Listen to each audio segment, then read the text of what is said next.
اعوذ باللہ السمیع العلیم من الشیطان اللعین الرجیم بسم اللہ الرحمن الرحیم الحمد للہ المتجلی لخلقہ بخلقہ والظاہر لقلوبہم بحجت خلق الخلق من غیر رویت الصلاة والسلام علی رسولہ الکریم وخاتم النبیین وجد المعصومین ابی القاسم محمد اللہم صل علی محمد وآلہ الطیبین الطاہرین المعصومین الذین اذہب اللہ عنہم الرجس وطہرہم تطہیرا اللہم صل علی محمد ولعنت اللہ علی اعدائہم اجمعین من الآن الى قیام یوم الدین اما بعد فقد قال ابو عبداللہ الحسین علیہ السلام انی باعث علیکم اخی وابن عمی وثقتی من اہل بیتی مسلم بن عقیل صلوات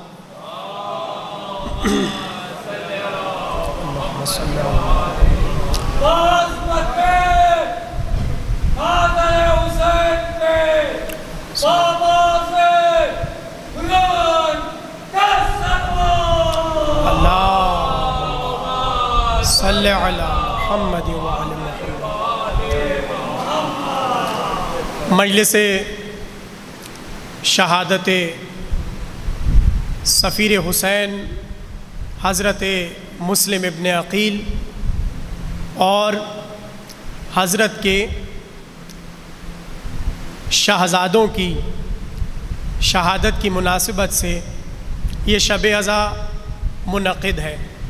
اگرچہ اصولاً تو بارش ہونی چاہیے تھی، اس لیے کیونکہ اس مجلس میں ایک سال بارش ہوتی ہے اور ایک سال بارش نہیں ہوتی، تو چونکہ گزشتہ سال نہیں ہوئی تھی تو اس سال ہونی چاہیے تھی، لیکن بہرحال خدا کی مصلحت ہے، خدا چاہتا ہے کہ آج کی مجلس بغیر بارش کے ہو۔ مجلس بارش میں بھی ہوتی ہے، مجلس بارش کے بغیر بھی ہوتی ہے۔ ہاں، بارش میں یہ بہانہ مل جاتا ہے عزاداروں کو کہ بھائی بہت پانی جمع تھا اور آنے میں مشکل ہو رہی تھی، دقت ہو رہی تھی۔ اب مجھے نہیں پتا کہ وہ عزادار جو آ نہیں سکے اس سال ان کے پاس کیا بہانہ ہوگا۔ ایک بار سب مل کے بلند آواز میں صلوات پڑھ دیں۔ صلی علی محمد۔ تو آپ ان کی طرف سے بھی صلوات پڑھیں، اس لیے بلند آواز میں صلوات پڑھ دیں آپ حضرات۔ اللہم صلی علی محمد وعلی محمد۔ پروردگار عالم نے اپنی وحدانیت کے سمجھانے کو اور نجات بشر کے لیے مسلسل پے در پے اپنے پیغمبروں کو بھیجا۔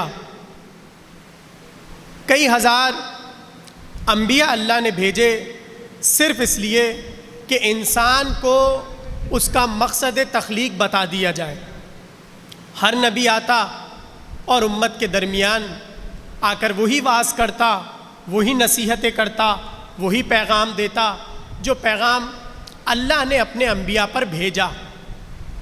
اب امت اور قوم چونکہ نبی یہ دعویٰ کرتا تھا کہ میں اللہ کی طرف سے بھیجا ہوا ہوں، تو یہ بات امت سے ہضم نہیں ہوتی تھی، قوم برداشت نہیں کر پاتی تھی، اور وہ پلٹ کر نبی پر عجیب و غریب جملے کستی تھی کہ آپ کیسے نبی ہو سکتے ہیں اور آپ کے پاس کیسے عہدہ ہو سکتا ہے، اور یہ اور وہ اور یہ اور وہ۔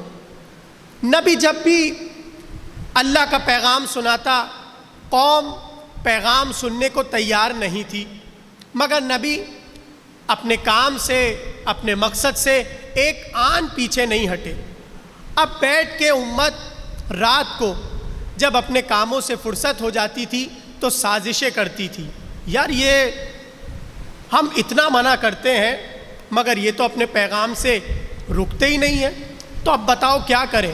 تو سب مل کے سازش یہ کرتے تھے کہ کوئی ایک ایسی خامی تلاش کرو، کوئی ایک ایسا عیب تلاش کرو کہ جس کی بنیاد پر ہم اس شخص کی باتوں کو جھٹلائیں اور اس کے دعووں کو جھوٹا ثابت کریں اور اس کی بات کو نظر انداز کریں۔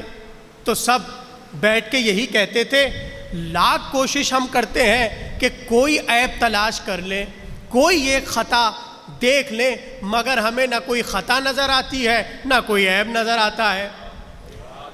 یعنی پروردگار عالم نے اپنے انبیاء کو اتنا بے عیب بنا کر بھیجا کہ امت لاکھ کوشش کر رہی ہے کہ کوئی ایک تلاش کر لے عیب، مگر امت کو نبی کے اندر کوئی عیب نظر نہیں آ رہا۔ اچھا، اب کچھ وہ لوگ بھی تھے جو بچپن سے نبی کو دیکھ رہے تھے، کچھ وہ لوگ تھے جو بزرگی میں نبی کو دیکھ رہے تھے، تو کوئی اپنے تجربے کی بنیاد پر عیب نکالنے کی کوشش کرتا تھا، کوئی اپنے بچپن کے واقعات کو یاد کر کے سوچتا تھا یار کوئی تو عیب ہوگا، کوئی تو عیب ہوگا، کوئی تو عیب ہوگا، مگر کسی کو کبھی نبی کا کوئی عیب نظر نہیں آیا۔ دیکھیے، باتوں کو نظر انداز کر دیا امت نے، مگر کوئی شخص نبی کے کردار پر انگلی نہیں اٹھا سکا۔ اسی کو علم کلام میں کہتے ہیں عصمت۔ اللہ نے اپنے نمائندے کو ایسا معصوم رکھا کہ لاکھ نبی کی بات کو لوگ نظر انداز کرنے کی کوشش کریں، مگر یہ نہیں کہہ سکتے کہ تمہیں ہم نے فلاں کام کرتے دیکھا تھا، یا ہم نے تمہیں فلاں چیز، غلط چیز، عیب تم میں پائی تھی۔ تو آپ نے یہ دیکھا، اللہ نے جسے بھی اپنا نمائندہ بنا کر بھیجا اسے اتنا بے عیب رکھا کہ کوئی بھی اس پر کسی قسم کا اعتراض نہیں کر سکتا۔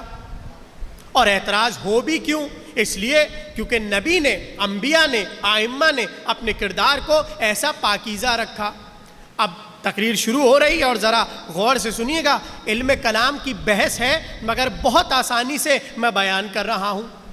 اب جب وہ یہ دیکھتے تھے کہ انبیاء میں تو کوئی عیب ہی نہیں ہے، ائمہ میں تو کوئی عیب ہی نہیں ہے، تو پھر وہ بیٹھ کے کبھی کبھار کہہ دیتے تھے یار یہ جب اتنے پاکیزہ ہیں تو جس کی طرف سے یہ بھیجے گئے ہیں،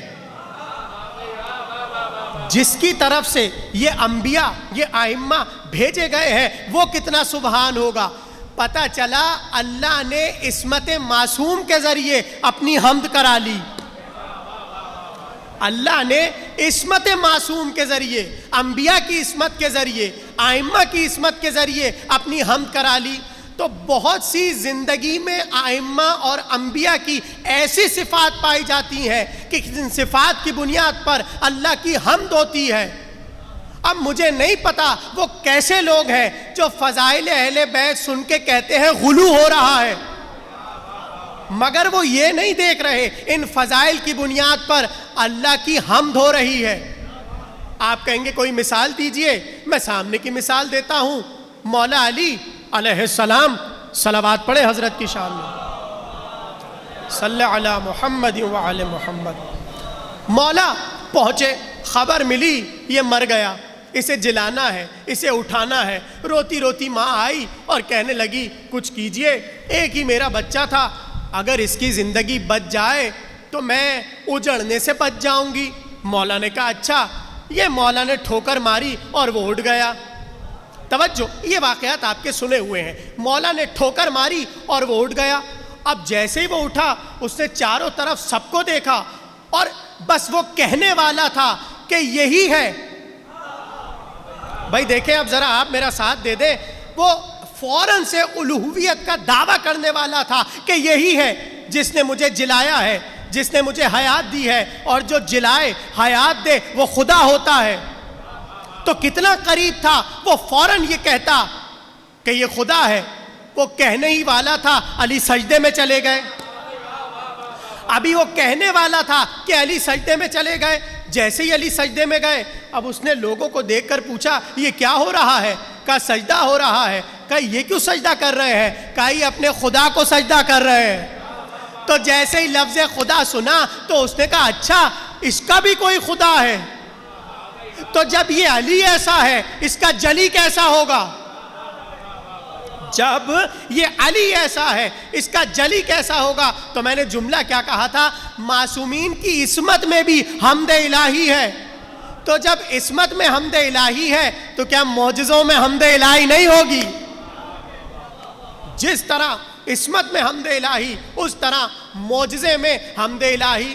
تو بات کیا چل رہی ہے کہ اللہ جسے اپنا نمائندہ بنا رہا ہے اسے اتنا بے عیب بنا رہا ہے اور ایسا اعلیٰ صفات کا بنا رہا ہے کہ اس کی ذات میں اپنی صفات کو اس نے جلوہ کر دیا. اب لوگ دیکھیں گے نمائندے کو مگر صفت نظر آئیں گی بھیجنے والے کی. جتنی اس کی صفات ہے وہ ساری نمائندے میں نظر آئیں گی. تو اب لوگ جب نمائندے کو دیکھیں گے تو نمائندے کو دیکھ کر کہیں گے جب نمائندہ ایسا ہے تو بھیجنے والا کیسا ہوگا؟ بھائی توجہ. جب نمائندہ ایسا ہے تو بھیجنے والا کیسا ہوگا؟ تو انبیاء جانتے تھے ہم اللہ کی طرف سے نمائندے ہیں. تو اب اگر نبی اپنی جانب سے کہیں بھی کسی کو بھیجیں گے وہ بھی اس بات کو مد نظر رکھیں گے کہیں ایسا نہ ہو ہماری طرف سے وہ چلا جائے جو ناک کٹوا دے. ایسا نہ ہو کہ کوئی ایسا چلا جائے جو جا کر ہماری ناک کٹوا دے. تو ایک منزل تاریخ اسلام میں اہل سنت نے بھی لکھی اور ہمارے یہاں بھی ہے کہ ضرورت پڑی نبی کو کسی کو بھیجنے کے لیے مگر اب جسے بھیجنا تھا اسے تلوار نہیں چلانی تھی زبان سے تبلیغ کرنی تھی. تو نبی بیٹھے تھے مسجد نبوی میں اور اصحاب بیٹھے ہوئے تھے. تو پیغمبر نے کہا کوئی ہے جو یمن جا کے تبلیغ کرے؟ تو پہلے تو سب خاموش ہو گئے. بھائی تلوار کی بات ہے. اب وہ تلوار وغیرہ سے تو کوئی سروکار تھا نہیں کوئی واسطہ تھا نہیں. اب وہ سب خاموش رہے. نبی نے کہا مگر یمن میں تلوار نہیں چلانی. جیسے ہی سنا تلوار نہیں چلانی تو سب نے کہا لبیک یا رسول اللہ. بھائی کیا سن رہے ہیں آپ؟ فوراً سب نے کہا لبیک یا رسول اللہ ہمیں بھیجیے ہم جا کے تبلیغ کریں گے. یہ کیوں کہہ رہے ہیں؟ اس لیے کیونکہ یمن میں تلوار نہیں چلانی. تو رسول اللہ جانتے تھے تلوار والے معاملات میں تو یہ سب فیل ہو گئے. چلو یہاں پر ان کے ارمان نکل جائیں یہاں پر ان کی حسرتیں نکل جائیں ارمان نکل جائیں. تو رسول اللہ نے کہا اچھا کون جائے گا؟ تو ایک صاحب نے ہاتھ اٹھایا کہ ہمیں بھیج دیجئے. توجہ سے سنے گفتگو کو. نبی نے کہا اچھا تم جاؤ گے؟ کہا ہم جائیں گے. نبی نے کہا ٹھیک ہے سامان سفر باندھو اور جاؤ. اب وہ گئے 6 مہینے تک یمن میں رہے. لوگوں کو پکڑ پکڑ کے تبلیغ کرتے تھے کوئی سنتا ہی نہیں تھا کوئی ان کی گفتگو کو نہیں سنتا تھا اور چلے جاتے تھے لوگ. اب وہ منہ لٹکائے ہوئے واپس آئے تو رسول اللہ نے کہا نکل گئی حسرتیں ہوئے پورے ارمان. کہاں رسول اللہ بہت کوشش کی کوئی ہماری بات کو مانتا ہی نہیں ہے. رسول اللہ نے کہا اب کوئی ہے جو جائے گا؟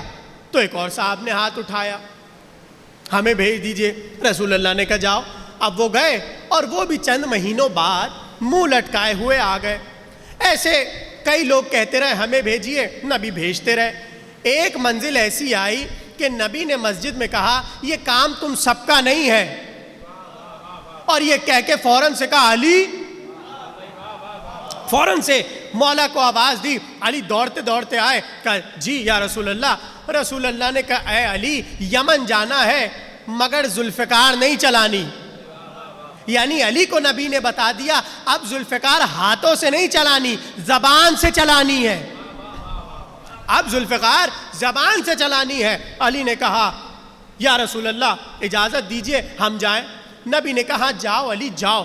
اب جیسے ہی علی یمن میں پہنچے تو وہ لوگ جو پہلے والوں کو دیکھ کے بھاگ جاتے تھے علی جہاں سے گزرتے تھے سب ٹھہر ٹھہر کے دیکھتے تھے.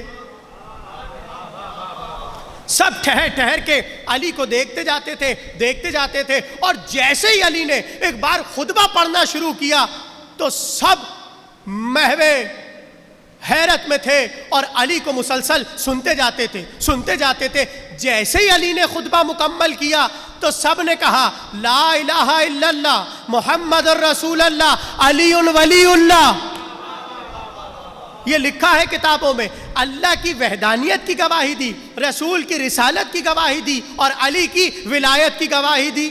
ارے وہ مہینوں مہینوں تبلیغ کر رہے تھے، علی نے ایک دن میں پورے یمن کو شیعہ کر دیا، صرف مسلمان نہیں پورے یمن کو شیعہ کر دیا۔ اب علی لوٹے، اب ادھر سے جو ہمیں بات اٹھانی ہے اپنے موضوع کے لیے وہ کیا ہے؟ بات یہ ہے کہ نمائندہ ایسا ہو کہ جس کو دیکھ کر قوم یہ کہے، لوگ یہ کہیں جب آنے والا ایسا ہے تو بھیجنے والا کیسا ہوگا؟ بھائی نہیں پہنچ رہے آپ ابھی تک، دیکھیں نمائندے کو اور سب یہ کہیں جب آنے والا ایسا ہے تو بھیجنے والا کیسا ہوگا۔ اب پتہ چلا حسین نے ایسے کا انتخاب کیا تھا، امام حسین نے ایسے کا انتخاب کیا تھا کہ جسے دیکھ کر پورا کوفہ کہے ارے آنے والا ایسا ہے، بھیجنے والا کیسا ہو؟ جب آنے والا ایسا ہے تو بھیجنے والا کیسا ہوگا؟ پتہ یہ چلا پروردگار عالم جسے اپنا نمائندہ بنا رہا ہے وہ لوگوں میں سب سے باعظمت ہوگا، اور اگر اس نمائندے کا کوئی نمائندہ بن جائے وہ بھی اسی کی طرح باعظمت ہوگا۔ تو اللہ نے نمائندہ بنایا حسین کو، حسین نے نمائندہ بنایا مسلم کو۔ اللہ نے امام حسین کو نمائندہ بنایا اور امام حسین نے حضرت مسلم کو اپنا نمائندہ بنایا اور بھیجا حضرت مسلم کو، اور چلے حضرت مسلم۔ تو اب جیسے ہی حضرت مسلم کی آمد کی خبر ملی تو پورا کوفہ ایک بار مسکرانے لگا، خوشیاں منانے لگا اور کہنے لگے مسلم آ رہے ہیں، حسین کا بھائی آ رہا ہے، حسین کا سفیر آ رہا ہے۔ لکھنے والے مورخین نے لکھا ایک غل تھا دروازہ کوفہ پر اور چاروں طرف سے اژدہام بھر بھر کے آتا جاتا تھا، جھوک در جھوک کوفے والے دروازے پر آتے تھے اور ہر ایک کی نظریں صرف دروازے پہ تھی۔ عورتیں کہتی تھی زہرا کے گھرانے کا آ رہا ہے، جوان کہتے تھے علی اکبر کا چچا آ رہا ہے، اور بزرگ کہتے تھے علی کا بھتیجا آ رہا ہے۔ ہر ایک حسرت لیے کھڑا تھا کہ ہم مسلم کی زیارت کریں گے۔ اب جملہ سنیے، بہت سے لوگ ایسے تھے کہ جنہوں نے ابھی تک حسین کو دیکھا نہیں تھا مگر سنتے آ رہے تھے حسین ایسے ہیں، حسین ایسے ہیں، حسین ایسے ہیں۔ ان کے ذہن میں حسین کی تصویر بیٹھی ہوئی تھی، آنکھیں ایسی ہوں گی، ابرو ایسے ہوں گے، رخسار ایسے ہوں گے، پیشانی ایسی ہوں گی، دندان ایسے ہوں گے، لب ایسے ہوں گے، ناک ایسی ہوگی، کان ایسے ہوں گے، زلفیں ایسی ہوں گی، امامہ ایسا ہوگا، ابا ایسی ہوگی، قبا ایسی ہوگی، تلوار یوں رکھتے ہوں گے، چلتے ایسے ہوں گے، بیٹھتے ایسے ہوں گے، کھڑے ایسے۔ اب سب کے ذہنوں میں یہ تصویر تھی حسین کی، اور وہ یہ سوچ رہے تھے کہ ہم نے تو اب تک حسین کو دیکھا نہیں، ہاں مگر حسین کا سفیر آ رہا ہے۔ اب جیسے ہی مسلم کی سواری کوفے میں داخل ہوئی تو سب نے دیکھا جو آنکھیں ہم نے حسین کی سنی تھی یہ تو ویسی ہیں، کان ہم نے جیسے سنے تھے یہ تو ویسے ہیں، ابرو جیسی سنی تھی یہ تو ویسی ہیں، ارے امامہ بھی ایسے ہی پہنا ہے، ابا کبا بھی یوں ہی دوش پر ڈالی ہے۔ اب سب ایک دوسرے سے پوچھتے جاتے تھے یہ تو بتاؤ یہ حسین ہے یا مسلم، یہ تو بتاؤ کہ یہ حسین ہے کہ مسلم ہے۔ ایک بار حضرت مسلم داخل ہوئے کوفے میں اور سب حیرت سے حضرت مسلم کو دیکھتے جاتے تھے اور روتے جاتے تھے، اس لیے کیونکہ لکھنے والوں نے یہ بھی لکھا ہے کوفے والوں نے رسول کو نہیں دیکھا تھا، اور حضرت مسلم کے لیے لکھا یہ ہے کہ شبیہ رسول تھے، جس طرح علی اکبر شبیہ رسول تھے، جس طرح امام حسن شبیہ رسول تھے، جس طرح حضرت قاسم شبیہ رسول تھے، اسی طرح حضرت مسلم بھی شبیہ رسول تھے۔ اب ہر ایک مشتاق تھا کہ ہم رسول کے چہرے کو دیکھ لیں، اور سب حضرت مسلم کو دیکھتے جاتے تھے، یہاں تک کہ ہر ایک چاہتا تھا کہ مسلم ہمارے گھر ٹھہرے، مسلم ہمارے گھر مہمان ہو۔ ایسے میں حضرت مختار آگے بڑھے، مسلم نے کہا مختار ہم تمہارے گھر قیام بعد میں کریں گے، پہلے ہم خطبہ پڑھنا چاہتے ہیں، پہلے ہم خطبہ پڑھنا چاہتے ہیں، یہ کہہ کے حضرت مسلم نے امام حسین کی طرف سے دیے ہوئے خط کو نکالا اور لکھا یہ ہے کتابوں میں کہ فوراً پڑھنا نہیں شروع کیا، پہلے خط حسین کو چوما۔ بھئی آپ اس طرح سن رہے ہیں جیسے پتہ نہیں مجھ سے کوئی ناراضگی وغیرہ ہوئی ہے آپ کی۔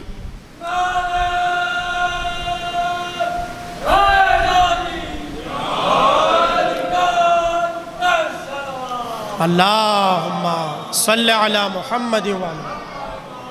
تھوڑا چاق و چوبند ہو کر سنیے، جیسے مجلس سنی جاتی ہے۔ اگر آپ ایسے بیٹھیں گے خاموشی سے تو میں ایسے مجلس پڑھنے لگوں گا کہ خدا کی قسم سب یہیں پر سو جائیں گے۔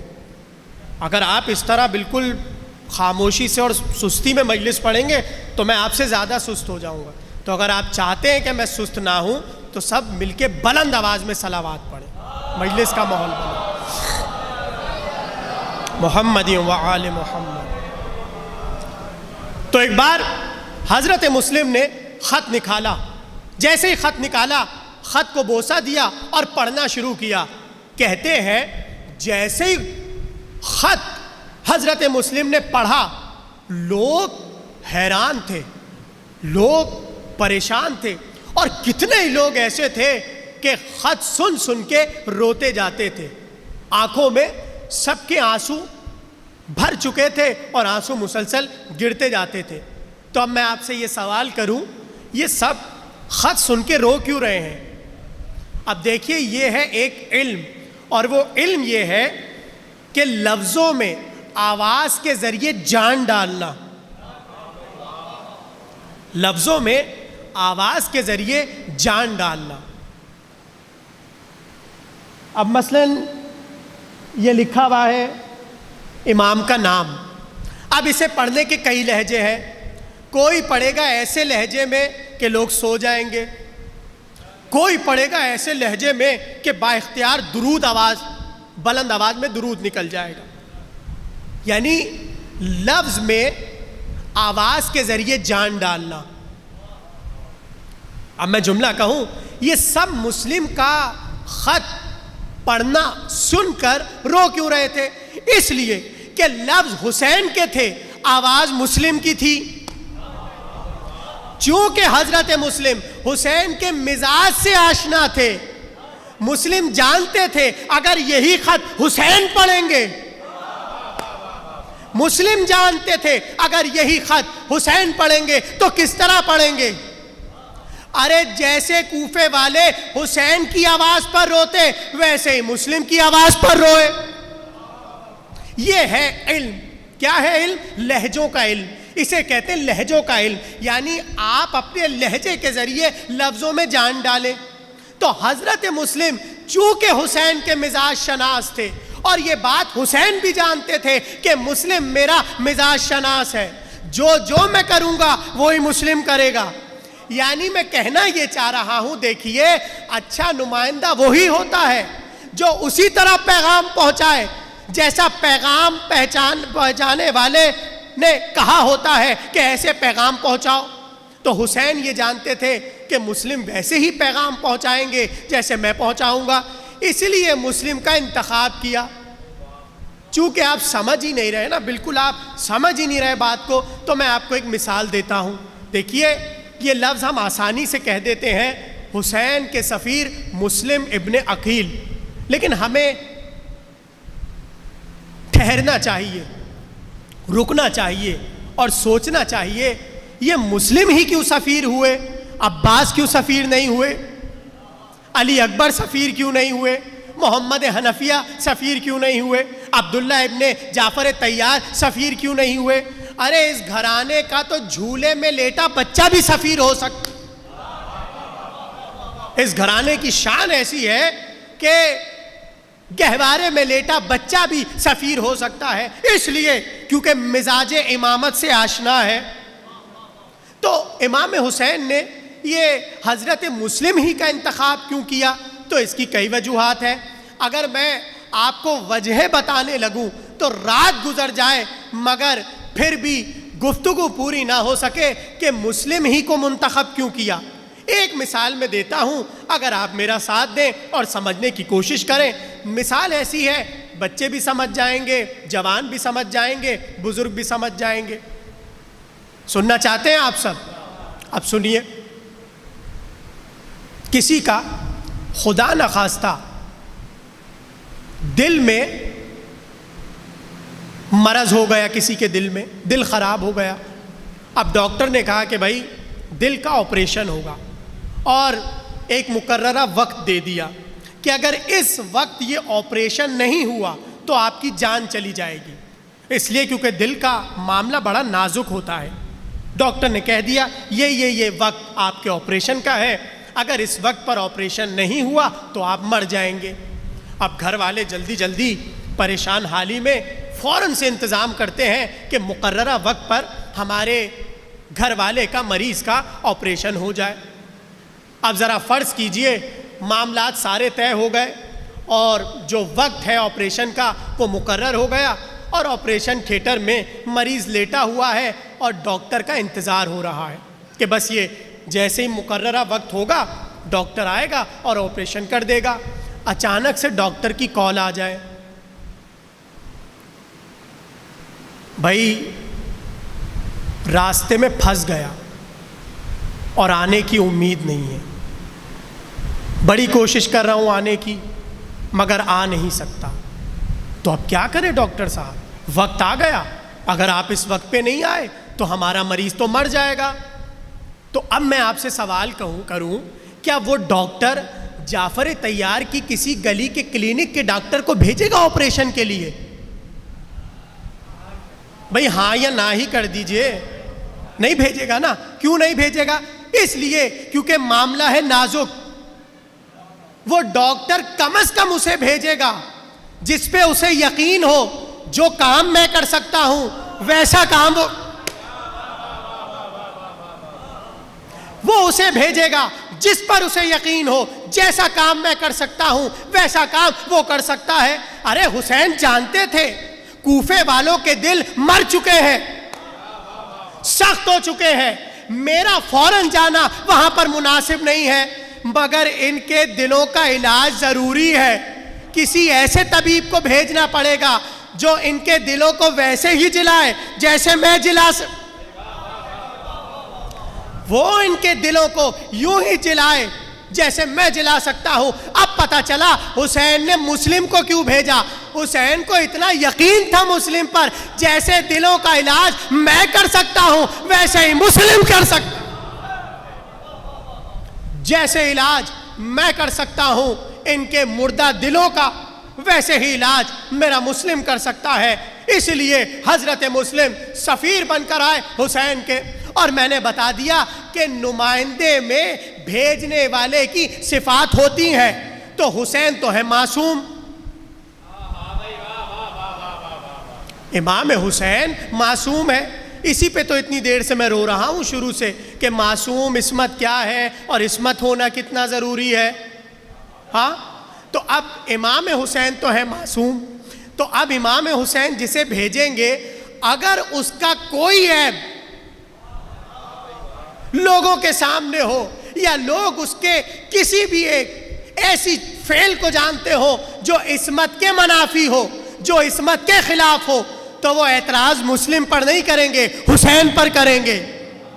ارے اتنا اعتماد تھا حسین کو مسلم کے بھیجنے پر کہ آج بھی دنیا جب بھی مسلم کا نام لیتی ہے سفیر حسین کہتی ہے۔ آج بھی قوم، آج بھی دنیا، آج بھی لکھنے والے، یعنی وہ لوگ کہ جو امام حسین کو ہی معصوم نہیں مانتے، وہ بھی جب مسلم کا ذکر کرتے ہیں تو لکھتے سفیر حسین ہے، یعنی نمائندے میں بھیجنے والے کی صفات ظاہر ہوتی ہیں۔ تو ہمارا تو عقیدہ یہ ہے کہ حضرت مسلم معصوم ہے، اس لیے کہ دیکھیں یہ بحث ہے علماء کے درمیان، اور بڑے بڑے علماء نے لکھ دیا، اور یہ بحث آئی حضرت عباس کے سلسلے میں، حضرت زینب کے سلسلے میں، حضرت علی اکبر کے سلسلے میں، کہ جب اعتراض کرنے والوں نے اعتراض کیا کہ آپ کیسے ان سب ہستیوں کو معصوم کہہ رہے ہیں، اس لیے کیونکہ معصوم تو صرف 14 ہیں، تو اس مسئلے کو سمجھیے، علماء نے جواب یہ دیا کہ بھائی دیکھیے، ایک ہے صفات اور ایک ہے عہدہ، ایک ہے عہدہ اور ایک ہے صفات۔ مثال کے طور پہ کسی کو کوئی عہدہ دینا ہے تو اس کو کہا جائے گا اگر یہ 10 صفتیں تم میں پائی جاتی ہوں تو ہم تمہیں عہدہ دے دیں گے، اور اگر 10 میں سے ایک صفت بھی نہ ہو عہدہ نہیں ملے گا۔ تو بہت سے لوگوں میں 10 صفتیں تھی، انہیں عہدہ مل گیا، مگر بہت سے لوگ ایسے تھے جن کے پاس عہدہ تو نہیں تھا مگر وہ صفتیں تھیں، عہدہ نہیں تھا مگر وہ صفتیں تھیں۔ اب میں آپ کو تھوڑا اٹھانے کے لیے ایک مثال دے دوں۔ رسول اللہ نے مولا علی کے لیے کیا کہا؟ اگر کسی کو آدم کو ان کے علم میں دیکھنا ہو، نوح کو ان کی نجابت میں دیکھنا ہو، ابراہیم کو ان کی خلت میں دیکھنا ہو، موسیٰ کو ان کی ہیبت میں دیکھنا ہو، عیسیٰ کو ان کے زہد میں دیکھنا ہو، وہ علی کو دیکھے، وہ علی کو دیکھے۔ تو اب علم آدم کی جھلک علی کی ذات میں ہے، نجابت نوح کی جھلک علی کی ذات میں ہے، خلت ابراہیم کی جھلک علی کی ذات میں ہے، زہد عیسیٰ علی کی ذات میں ہے، ہیبت موسیٰ علی کی ذات میں ہے۔ تو علی کے پاس وہ صفات تو ہے جو انبیاء کے پاس ہے، علی کے پاس وہ ساری صفات موجود ہے جو ایک نبی میں ہونی چاہیے، لیکن علی نبی نہیں ہے۔ تو نبی نہ ہونا کیا علی کی صفات کو چھین لے گا؟ تو بھائی اگر حضرت عباس امام نہیں ہے، حضرت مسلم امام نہیں ہے، تو یہ کب طے ہے کہ جو امام نہیں ہوتا وہ معصوم بھی نہیں؟ کچھ سمجھ رہے ہیں آپ؟ تو میں کہہ کیا رہا ہوں، نمائندہ وہ بنا کر بھیج رہا ہے جو خود معصوم ہے، تو جو نمائندہ بن کر آئے گا اس کا معصوم ہونا بہت ضروری ہے۔ تو اب قاعدہ یہ بنایا بڑے بڑے علماء نے کہ بھائی ہم عصمت کی ایک تعریف یہ بھی کر لیتے ہیں کہ اگر کسی میں، کسی کی ذات میں، کسی کی زندگی میں کوئی ایسا فعل نظر نہ آئے جو عصمت کے خلاف ہو تو ہماری نظر میں وہ بھی معصوم ہے۔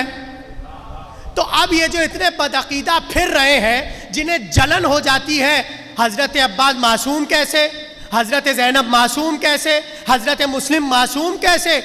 تو بھائی اگر آپ کی کسی عالم کی لکھی ہوئی کتاب میں یہ بات لکھی ہے کہ کوئی ایسا کام ہو گیا ان سے جو عصمت کے خلاف ہو، وہ لا کر دکھا دو، اور اگر نہیں ملتا تو پھر ماننا پڑے گا زینب بی بی بھی معصوم، حضرت عباس بھی معصوم، مسلم ابن عقیل بھی معصوم، حضرت مسلم بھی معصوم ہے۔ اور پھر جیسے ہی حضرت مسلم قوم کے درمیان آئے تو سب نے دیکھ دیکھ کر یہی کہا، ہاں جب نمائندہ ایسا ہے تو حسین کیسے ہو، جب آنے والا ایسا ہے تو بھیجنے والا کیسا ہوگا۔ اور آغا مہدی لکھنوی نے ایک عجیب راز لکھا کہ امام حسین نے حضرت مسلم کا انتخاب کیوں کیا۔ اب وہ راز سنیے۔ وہ کہتے ہیں امام حسین کا مسلم ابن عقیل کو بھیجنے میں ایک راز خود مسلم کے نام میں ہے، ایک راز خود حضرت مسلم کے نام میں ہے۔ نام میں کیسے راز ہے؟ اب انہوں نے شرح لکھی اور وہ لکھتے ہیں اگر حسین چاہتے عباس کو بھیجتے، اگر حسین چاہتے علی اکبر کو بھیجتے، اگر حسین چاہتے جسے چاہتے بھیج دیتے، مگر ایک وجہ ہے۔ وجہ یہ ہے کہ اگر آپ شہزادوں کے ناموں کو پڑھ لیں تو آپ پر راز عیا ہو جائے گا۔ آپ جیسے ہی نام لیتے ہیں علی اکبر، تو علی اکبر میں لفظ علی ہے، علی میں علویت ہے، بلندی ہے، اور اس بلندی کے ساتھ سطوت بھی ہے، جبروت بھی ہے۔ نام علی میں صفوت بھی ہے، جبروت بھی ہے۔ امام حسین نے علی اکبر کو نہیں بھیجا اس لیے کہ علی اکبر کو اگر بھیجتے تو وہ دشمن نام دیکھ کر کہتے جنگ کے لیے بھیجا تھا۔ اب امام حسین نے حضرت عباس کو بھی نہیں بھیجا، اس کی وجہ آغا مہدی لکھنوی نے لکھی کہ حضرت عباس کے نام کا معنی یہ ہے بھپرا ہوا شیر، بھپرا ہوا شیر۔ اب اگر بھیج دیتے حضرت عباس کو تو نام میں جلال بھی ہے اور نام میں قتال بھی ہے، تو کہنے والے کہتے اور لکھنے والے لکھتے کہ عباس کو بھیجا تھا نا، حسین جنگ کروانا چاہتے تھے، کوفے میں حسین جنگ چاہتے تھے۔ اب آغا مہدی لکھنوی کہتے ہیں ارے بھیجا ہی اسے کہ جس کا نام ہی مسلم ہے اور مسلم ہی میں اسلام ہے۔ ہائے ہائے ہائے، جملہ کہہ دوں، اسلام مسلم سے باہر نہیں ہے، مسلم کے اندر ہی۔ اور اسلام کے معنی کیا ہے؟ گردن نہادن، یعنی گردن کو جھکا دینا۔ تو اب دیکھیے نام میں اتنی مظلومیت ہے کہ یہاں جنگ کا عنصر موجود ہی نہیں ہے۔ تو آپ نے دیکھا کیسے امام حسین نے اپنی حکمت کے تحت اور سیاست الہیہ کے تحت ایسے کا انتخاب کیا کہ جس کے نام میں ہی اسلام ہے، جس کے نام میں ہی اسلام ہے۔ تو حضرت مسلم نے آ کر بتایا، اور یہ تو علامہ اظہر حسن زیدی کا جملہ آپ سبھی نے سنا ہے، کتنا مشہور ان کا جملہ ہے۔ کیا ہے جملہ؟ کوفے میں مسلمان، دیکھیں صرف علی جون پوری صاحب نے کہا کوفہ مسلمانوں سے بھرا ہوا تھا مگر کوفے میں مسلم صرف ایک تھا۔ کوفہ مسلمانوں سے بھرا ہوا تھا مگر اس کوفے میں مسلم صرف ایک تھا۔ تو اب حضرت مسلم کو اپنے ایک ایک کام میں وہ ساری چیزیں دکھانی ہے جو حسین اگر ہوتے تو کیا کیا کرتے۔ تو اگر مسلم کسی کے گھر کا انتخاب کر رہے ہیں تو وہ انتخاب مسلم نہیں ہے، انتخاب حسین ہے۔ تو اب اگر مسلم مختار کے گھر میں جا رہے ہیں تو حسین چاہتے ہیں مسلم مختار کے گھر میں جائیں، اگر مسلم ہانی کے گھر میں جا رہے ہیں تو حسین چاہتے ہیں مسلم ہانی کے گھر میں جائیں۔ یعنی ایک ایک کام حضرت مسلم کا ہو رہا ہے امام حسین کی حکمت کے تحت۔ ایسا پاکیزہ اپنے کردار کو حضرت مسلم نے رکھا کہ لاکھ زمانہ اور کوفے والے حضرت مسلم کے خلاف ہو گئے مگر پھر بھی کسی نے یہ نہیں کہا کہ ہم نے مسلم میں فلاں عیب پایا۔ تو جس میں عیب نہیں ہوتا وہی تو معصوم ہوتا ہے۔ بس تمام ہو گئی تقریر، جس میں عیب نہیں ہوتا وہی تو معصوم ہوتا ہے۔ اور جب کسی کو عیب نہیں نظر آتے تو باطل کا ہمیشہ سے یہ طریقہ رہا ہے، ہمیشہ سے یہ وتیرہ رہا ہے کہ الزام لگائے جائیں۔ جیسے ہی پہنچے حضرت مسلم دربار ملعون میں تو اس نے دیکھتے ہی کہا پھیلا لیا تم نے فساد، خراب کر دیا کوفے کا ماحول۔ تو فوراً جلال کے عالم میں کہا کوفے کا ماحول ہم نے نہیں تم نے خراب کیا ہے۔ اس نے کہا اے مسلم، کون ہے جو تمہارا ساتھ دینے کو تیار ہو؟ دیکھو کیسے تمہیں کوفے والوں نے تنہا کر دیا، اور کہاں گئی وہ ساری بیعت جو تم نے لی تھی؟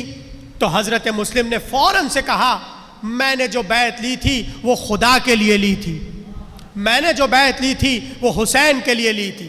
اب یہ تو ان لوگوں کا ظرف ہے جو حسین کی بیعت کر کے بھی کافر ہو گئے، یہ ظرف تو ان کا ہے کہ انہوں نے اپنی کم ظرفی کا پتہ دیا مجھے تنہا کر کے۔ اور پھر اس نے کہا مسلم اب خود ہی بتاؤ کہ کون خلافت کا حقدار ہے؟ کیا اب بھی تمہارا گمان یہ ہے کہ حسین خلافت کے حقدار ہے؟ تو فوراً سے حضرت مسلم نے کہا ہمارا گمان نہیں ہے کہ حسین خلافت کے حقدار ہے، ہمارا یقین ہے کہ حسین خلافت کے حقدار۔ گمان امان نہیں ہے، ہمیں یقین ہے کہ حسین ابن علی اس وقت سب سے زیادہ خلافت کے حقدار ہیں۔ اور پھر اس نے کہا اب دیکھیے، اب اس نے عصمت مسلم پر اٹیک کیا۔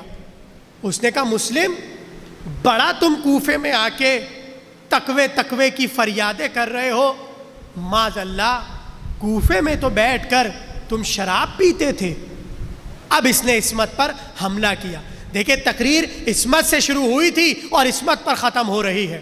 اس نے کہا کہ تم کوفے میں بیٹھ کر یہ گناہ انجام دیا کرتے تھے. تو ایک بار مسلم نے جلال کے عالم میں کہا ہمارے خاندان کے جتنے بھی افراد ہیں ان کے جسم کی رگیں اور گوشت اس نجاست سے دور ہے. دیکھیے مسلم نے صرف یہ نہیں کہا کہ میں نے یہ کام نہیں کیا. ہائے ہائے ہائے ہائے, دیکھیے کیا جگر ہے حضرت مسلم کا. حضرت مسلم نے یہ نہیں کہا کہ میں نے یہ کام نہیں کیا, بلکہ جملہ یہ کہا ہمارے خاندان یعنی بنی ہاشم کا کوئی فرد ایسا نہیں ہے کہ جس کی زندگی میں تم یہ کام دکھاؤ. اور پھر جلال کے عالم میں کہا تو بھی شرابی, تیرا باپ بھی شرابی, تیرا حاکم بھی تم سب شراب پیتے ہو اور تم سب گنہگار ہو. اور یہ کہہ کے ابن زیاد کو خاموش کرا دیا. تو اب بھرے دربار میں اس نے دیکھا میری بے عزتی ہو گئی, تو فوراً سے کہنے لگا اب دیکھنا میں تمہیں ایسے قتل کرواؤں گا کہ اب تک اسلام میں ایسے قتل نہیں ہوا ہوگا. تو فوراً سے مسلم نے کہا ہاں تو تیری اور تیرے جیسے جو پہلے گزرے ہیں ان سب کی عادت ہے اسلام میں نئی نئی بدعتیں جاری کرنا. تیری بھی یہ عادت اور جتنے تجھ سے پہلے گزرے ہیں ان سب کی یہ عادت ہے کہ اسلام میں نئی نئی بدعتوں کا آغاز کرنا. تو کر لے, تو ہمیں جیسے قتل کرنا چاہتا ہے, مگر کیا کہنے یہاں ہے بھائی جملہ سنیے گا. یہاں پر حضرت مسلم خاموش ہو گئے کہ کر لے تو ہمیں جیسے قتل کرنا چاہتا ہے. یہ جیسے ہی کہا تھا ایک بار حضرت مسلم کو کھینچ لیا گیا. کچھ کہنا چاہتے تھے مگر بات ادھوری رہ گئی. تقریر کا آخری جملہ ہے اور ضائع مت ہونے دیجئے گا, اس جملے کو جوش سے سنیے گا اور محسوس کیجئے گا. مسلم آگے جملہ کہنا چاہتے تھے کہ تو جیسے قتل کرنا چاہتا ہے کر لے. آگے کچھ کہنا چاہتے تھے مگر کھینچ لیا, خاموش کرا دیا گیا. اب اس بات کو آگے بڑھایا کس نے؟ جیسے ہی حضرت زینب دربار ابن زیاد میں آئی تو فوراً سے کہا تو نے قتل کر کے چاہا نام مٹ جائیں گے, تو نے قتل کر کے چاہا نام مٹ جائیں گے. ارے تو مٹے گا, نام نہیں مٹیں گے. وارے حضرت زینب مسلم کے جملے کو آگے بڑھا دیا. آج ابن زیاد مر گیا, مسلم کی مجلس ہو رہی. آج ابن زیاد کا نام مٹ گیا, تباہ ہو گیا, برباد ہو گیا, مگر مسلم کی مجلس ہو رہی ہے. ہاں شب شہادت ہے. اے مولا دیکھیے یہ آپ کے عزادار آ گئے, یہ آپ کے غمخواران آ گئے, یہ آپ پر گریہ کرنے والے آ گئے. ہاں مولا آپ کی وہ تنہائی, آپ کی وہ غریبی, آپ کی وہ بے کسی کہ جیسے ہی مسجد میں داخل ہوئے نماز پڑھنے کے لیے تو وہ جو 18,000 کا مجمع پیچھے پیچھے مسلم کے چل رہا تھا, اب جب مسجد میں داخل ہوئے تو علماء نے لکھا بس اتنے لوگ تھے کہ 2 صفیں بھی مشکل سے ہو رہی تھی. اور جیسے ہی نماز تمام ہوئی تو اب مسلم کے ساتھ کل 4 لوگ بچے تھے. مسجد سے باہر آئے اور کوفے کی گلیوں میں بھٹکتے پھرے. اچانک سے پیچھے مڑ کے دیکھا اب تو کوئی بھی مسلم کے ساتھ نہیں ہے. واہ رے غریبی, واہ رے بے کسی, واہ رے مظلومی. اب چلتے جاتے تھے, روتے جاتے تھے. جانے کیا خیال آتا ہوگا مسلم کو, میں نے ان کوفے والوں پر بھروسہ کر کے حسین کو بلا لیا. اب جب حسین اپنے بچوں کے ساتھ آئیں گے تو کیسے میرے مولا ان بے وفاؤں کے درمیان ٹھہریں گے. یہ سوچتے سوچتے خاموشی سے گردن کو جھکائے ہوئے مسلم جاتے جاتے تھے. اچانک سے ایک چبوترا نظر آیا, دور سے چبوترے کو دیکھا اور وہاں جا کر بیٹھ گئے. تھوڑی دیر بعد اس چبوترے کے برابر میں ایک دروازہ تھا, دروازہ کھلا, ایک ضعیفہ آئی.